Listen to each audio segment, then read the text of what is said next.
సత్యప్రకాష్ గారు అండి. సత్యప్రకాష్ గారు అనేసరికి మనకు maximum 9 out of 10 movies hits గుర్తొస్తాయండి. సీతారామరాజు కానివ్వండి, మైసూర్ ఐపీఎస్ కానివ్వండి, మ్యాక్సిమం హిట్స్ అండి. వాళ్ళ అబ్బాయి ఇక్కడ నటరాజు గారు మనకు ఉన్నారండి.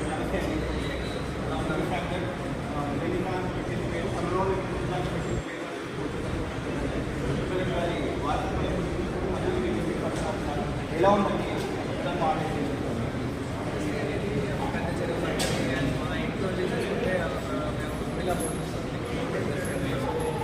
నిజంగా ఇంటి నుంచి బయలుదేరి మళ్ళీ ఇంటికి వెళ్తాను. అది మన తెలుగు ఇండస్ట్రీలో మనకి లైఫ్ ఇచ్చి మన ప్రేక్షకులను చూసి నన్ను ఆదరించుకుని నన్ను అక్సెప్ట్ చేసిన చాలా